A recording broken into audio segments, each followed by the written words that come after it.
Train Flag Football 10-Man Set. The Train Flag Football set is designed for every level of play, from youth through the more rigorous games played by adults. Parents of young kids should note that this particular set is advertised as a 10-man set, which means 5 players on each team, allowing for 4 more players than the 3 per team sets.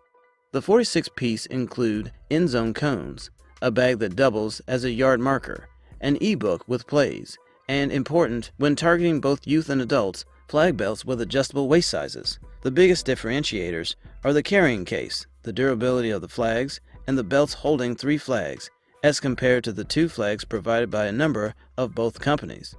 Parents buying a set for their kids will benefit from all the additional items that come with this set, which you will then not have to purchase individually.